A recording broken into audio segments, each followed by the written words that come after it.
Welcome to Conversations with Kay. I'm Kay Ryder. And every week I talk with Vermonters who are leaders in the fields of government, healthcare, education, the arts, and community life. My guest is Cristina Alicea, and she coming back to talk with me about the Vermont Stage Productions this upcoming season. Welcome back. Thanks, Kay. Now we're going to talk about all the shows that you're bringing this season, but let's start by telling our audience where the Vermont Stage Productions are put on. Sure.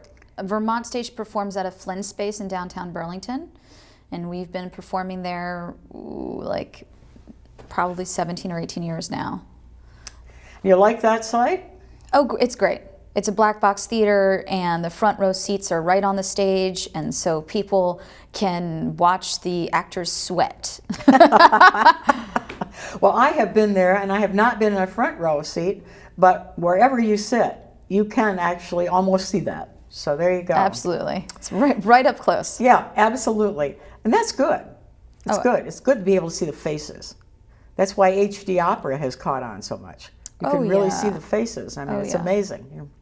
Now, you have set up a season of new plays, actually, at the Vermont Stage, and you have written that the season could be titled How Things Began. Mm-hmm. So we'll start out by talking about your first production, which is entitled American Hero.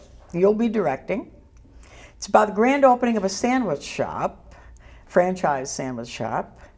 Tell our audience about the three heroes, the three great sandwich makers in the play. See, I like that. You caught on with the double entendre. You know, absolutely. They're making heroes, they're making sub sandwiches, and they are three working class people who have been hired to work and run a franchise. One is a working mom, single mom, and one is a teenager, and another is a guy who used to work in corporate banking and now and lost his job due to the recession and now is stuck working at a sandwich shop.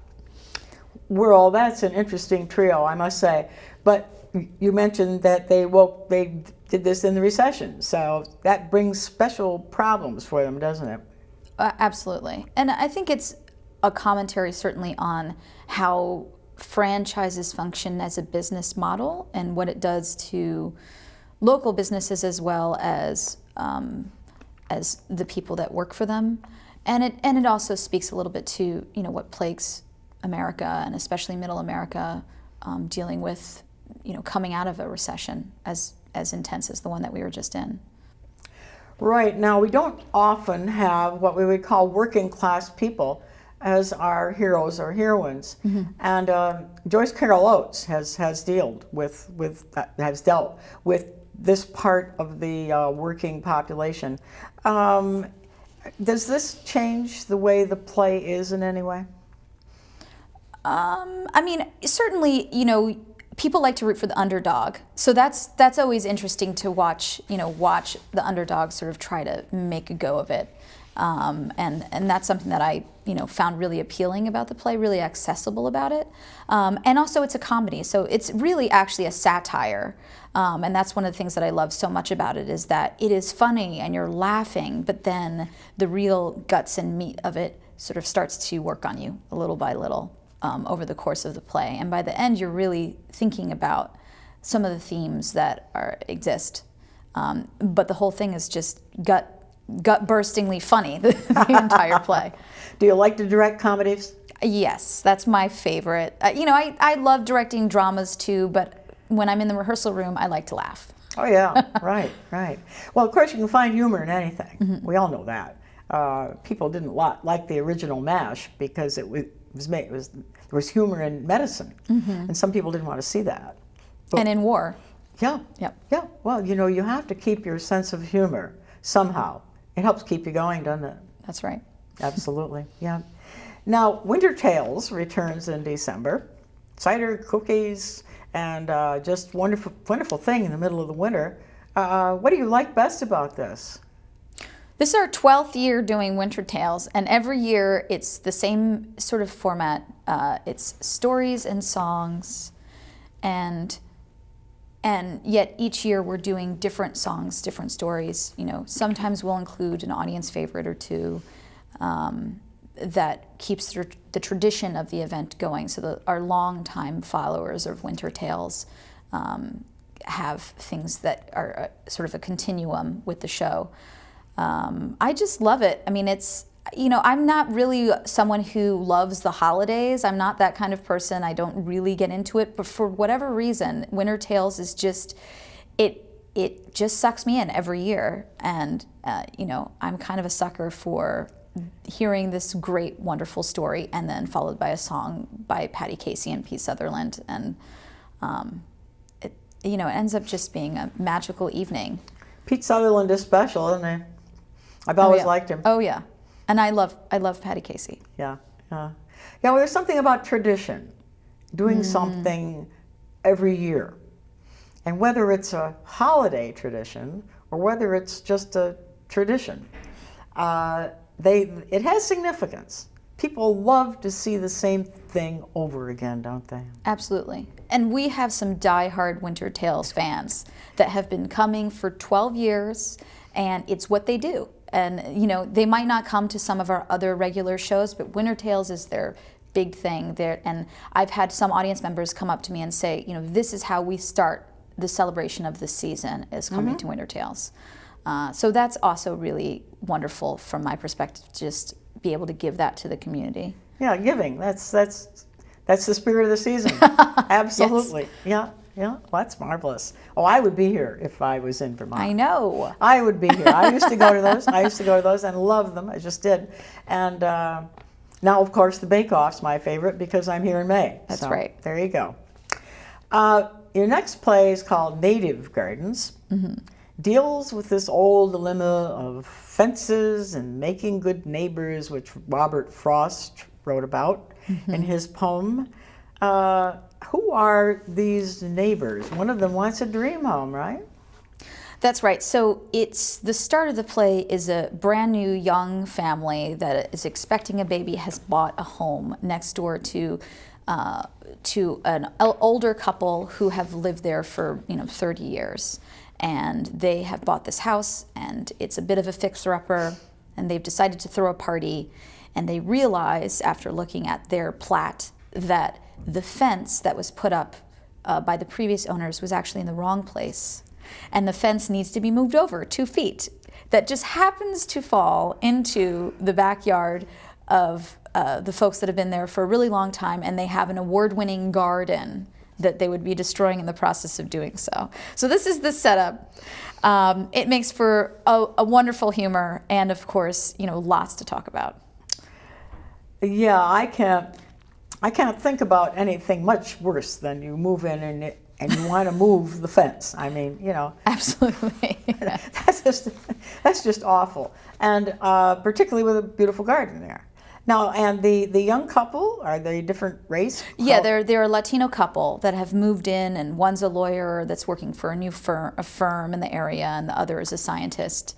And so there's all kinds of fights that emerge when they're fighting over this fence, having to do with, that spills over into race, into entitlement, really. Who has a right to the land? Is it the people who have been there for 30 years, or is it the people who have the actual documents that prove that they have a legal right to it? And so there's a lot of discussion of those sorts of issues within all of the comedy that happens. And when I talk about this play, I always say, good fences don't always make good neighbors. No. Right. They usually don't. Particularly when there's a discussion about where that fence goes. Exactly. It's also kind of about the fences we make in our minds, isn't it? That's right. Absolutely. They're there. Oh yeah, and that it's you get an idea of how things should be, and it's really hard to tear down those preconceived notions, and so this really does dismantle a little bit of those things that they have about each other. Does it make a difference that the couple with the garden are older people? Well, certainly it gives them that sense of ownership, right? Because they've been there for so long, and they know the community, and they've had that fence up since as long as they can remember, and so they're so used to it they feel that they deserve it at a certain point. And that's sort of where the entitlement comes in. Right, yeah.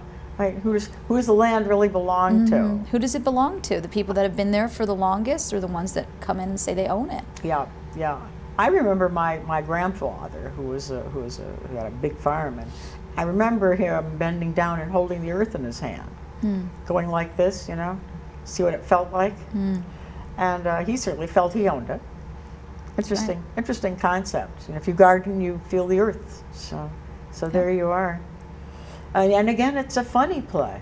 Oh yeah, it's a wildly funny play. It sort of feels a little bit like a farce in the way that it's written. So a lot of fun things in it. Well, I get visions right now in my mind. Absolutely. Your next play is called Blackberry Winter. This, although it is amusing, again, funny play, leads into the ways that Alzheimer's disease affects a daughter. And she feels helpless as her mother is leaving the world. I mean, that's what happens. You die twice, actually. How does a daughter try to cope as this Alzheimer's disease tightens its grip on her mother? That's right. Yeah, it's interesting. When I first read the play, I was taken aback because it's written in a style where it feels very much like a one-woman show. There's a lot of it is dialogue with her talking with the audience about what's going on with her life. And then right in the middle of it, two other characters are introduced, and it becomes a bit of a fable, and sort of reenacting the genesis of Alzheimer's, if you will, or her own idea of the creation of Alzheimer's. Okay. And so it's got so much magic in it, as much as humor. And I think it's just a really creative way to discuss a hard topic, like Alzheimer's, like dementia. Yeah, well, it is a hard topic. There's no question about this. Excuse me. As I said, you die twice. I mean, you're gone, and you get to the point where you don't know your family. And it's a life-robbing disease, and it not only affects the person, because the person eventually becomes happy as a clam, and everybody else is sort of in a rough situation because it's long-term, goes on a long time, and it's heartbreaking. I mean, I had a college friend I called for years. When she got Alzheimer's, I called her, and eventually she said, "I don't recognize your voice. But I like the sound of it." Now that's just, that really gets you. So what does this daughter do?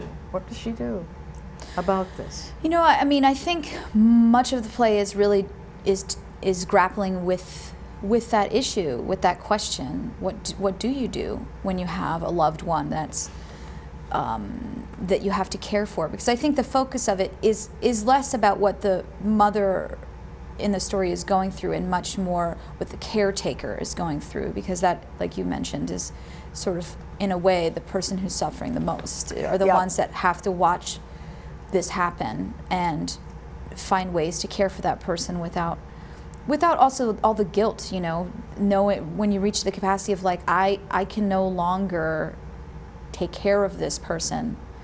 It's not within my ability. I'm not a nurse, and what do I do now? Do I have to put them in a home and so they're safer, and so that's a whole other, guilt-laden decision that has to be made at some point or another with someone who is sick in that way. Another problem is the cost, because it's long-term care, if you will. Now, we hear a lot about this, but long-term care there's nothing to pay for Alzheimer's care per se right now, you reach a point where you can't take care of someone, and so you have to take it out of your pocket. And all the time you're caring for someone, it creates such a burden on you, because very often people with Alzheimer's latch onto one person in the family, usually a spouse, and so it's a very, very hard time, and I think it's very good that people are writing plays about this now. Absolutely. And that was one of the reasons why I wanted to do this play, because I felt that the subject matter is so, so important. And it impacts, I mean, just about every family at one point or another, it seems, is really having to deal with this horrible, issue. Yep. About the only thing that we have now in Vermont to really deal with it in some positive way for the family is adult daycare for people with Alzheimer's. Now, the VNA has one here in Chittenden County, and they are in other places in Vermont now too. But that gives the family a day off, and it's absolutely terrifically important. Now, where does this Blackberry Winter? Where does that come in?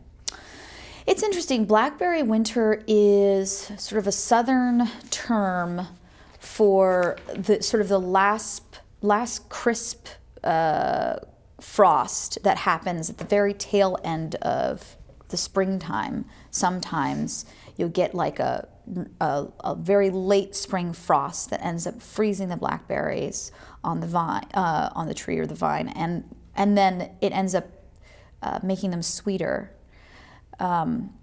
So it's sort of like an unexpected shift or change, I think, is what is being alluded to in the title.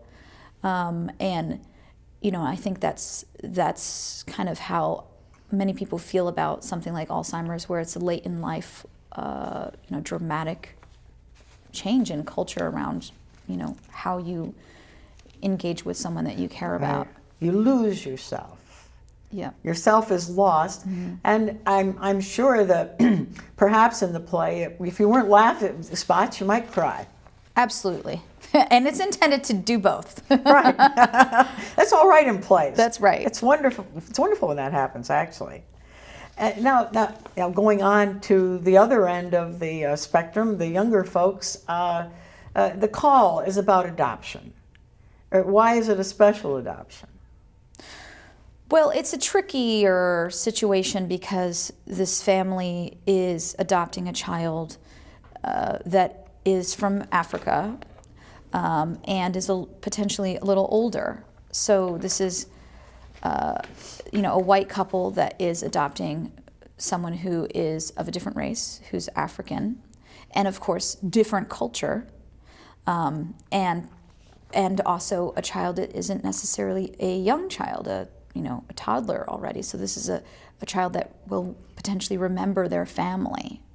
So there's some history to that child, and so that's a lot of the crux of the discussion in the play is, who would be the appropriate parents to raise this child, and is this family equipped to deal with some of the harder issues that will arise from raising a child from a country that might be war-torn, might, she or he may remember their past.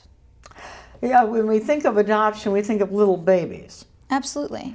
And many times the young folks who need adoption are people who are older, kidlets who are older. And as you said, they have lived through war, perhaps famine, whatever. And, if you're 3 years old, you have something there, maybe, a residual something in your makeup. You may not exactly remember your parents, what they look like, what your grandmother looked like, but you may have, memories of dark things. Definitely. And I think it's true for, when people are looking to adopt within our own culture, taking race out of it for a moment, just having potentially looking into adopting an older child, that child is always going to have, baggage from perhaps, being moved around different foster homes. And it's tricky because, people, when they're thinking about starting a family, sometimes they want to start fresh. Yep. And they want to be able to raise the child exactly the way that they, imagine that they're going to raise their child. And so when they're starting with, someone who sort of has a foundation that might be tenuous, it can be a little off-putting, sadly. And, and that's why there are lots of kids that sometimes don't get adopted for that You're right. very reason. You're right. They don't get adopted. And that's a real shame, I think, that, in my opinion. Now, you mentioned, when people adopt, they have to go through the hoops, if you will. That's right. They're looked into. I mean, I've written letters for friends who wanted to adopt children from another race. Mm-hmm. And so people have to go through that, which gives them some time to think about, why? Well, what am I doing this for? Why am I doing this? And I think many times, in my own experience, people who adopt interracially don't, right at the moment, perhaps, think about the child. The child is going to be, of a different race, raised by a white family or a black family, vice versa, and they aren't of that group.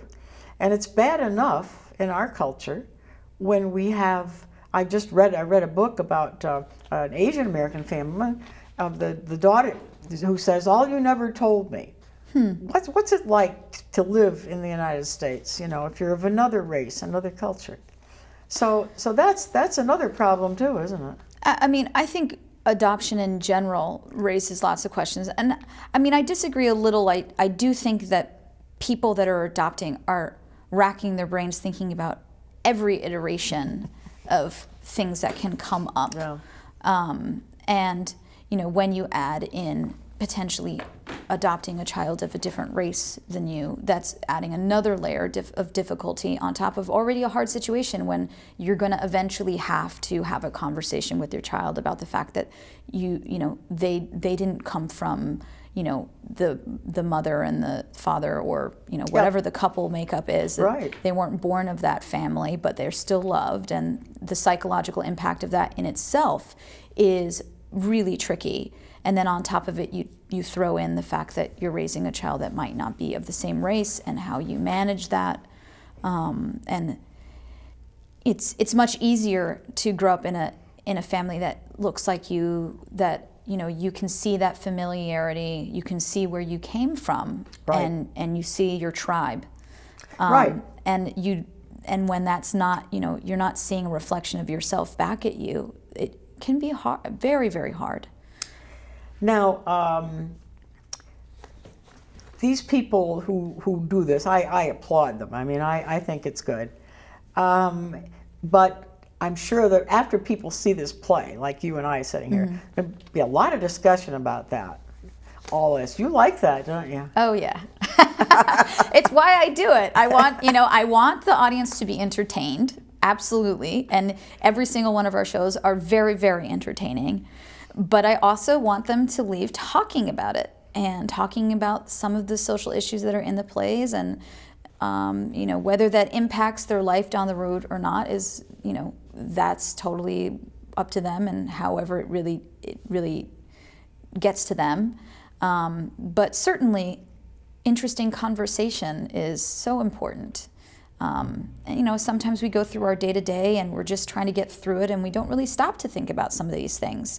And I think theater does a great job of, bringing people in to enjoy a wonderful spectacle, and in the process is a great opportunity to talk about things that people might not take the time to think about every day. Absolutely. I applaud that. Bake Off, great fun, great fun. This is your baby, isn't it? I love the Bake Offs. A great creativity on that night. Tell our audience a little bit about it.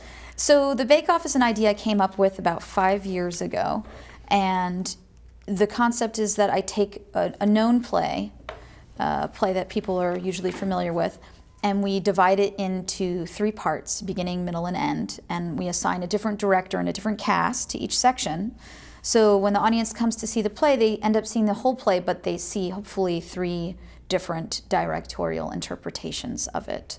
And that starts conversations about, how we make plays, the impact of a director on a play, the impact of different casts on a play. So it's every year is an experiment. Some years are more successful than others. I've always liked them. I've always. But have. they're always entertaining, and again, interesting conversation. Right. I think the thing that's the funniest many times is you see one director's interpretation. Mm-hmm. then all of a sudden somebody goes out of a window or something, or out the door, and in comes a new cast, and oh, this is different, isn't it? You know, absolutely. And it clicks in your brain, and you say, ah, yes, now this is going to sound different now. That's right. And it's funny because of that too. And this past year, you know, our casts each one was wildly experimental, and so that in itself is also something else to think about. It's like taking the play and turning it on its head, and not necessarily doing it the way that it was originally intended, but trying something slightly different. So yeah, it's always a surprise to me every year, and I'm learning new things from it every year. Great, great. Before I forget about it, where would someone call to get information about Vermont Stage Productions, and where would someone buy tickets? And I know you have a website. That's right. I'd say the best thing to do is for people to go to our website at vermontstage.org, and there's all the information you need. You can buy tickets, you can subscribe for this full season at a discount. You can check out more information on the shows. They can also call our office and get information from our staff at 802-862-1497. Good. Well, now we don't have a lot of time left, but let's get even more philosophical, shall we? Okay. Not that we haven't been already. Not that we haven't been, but we're going to get really that way now. Okay. And your season's productions depict people facing the unexpected in some ways, and the ways they somehow hold on to their hopes for, you know, I'm going to get through this. That things are going to get better. You know, the fence may fall. The adoption may turn out to be just wonderful. I want it to, so on, you know. And the hopes for a better life, a better future. Isn't this the American dream? Absolutely. It's funny you say that, because at one point I was having a board meeting last year and I was discussing the different plays that I was thinking of doing, and I was like, you know, maybe I'll name this season, and you know, I thought about origins and how things began, and you know, and at one point I was floating the idea of naming it the American Dream. Ah. So you totally landed on exactly where my head was at when I was really thinking about each of these plays, because it is a little piece of, you know, each play there's hope for a better future, you know, and our country was built on that. Interesting. That's scary, isn't it? That you and I would be thinking. I know.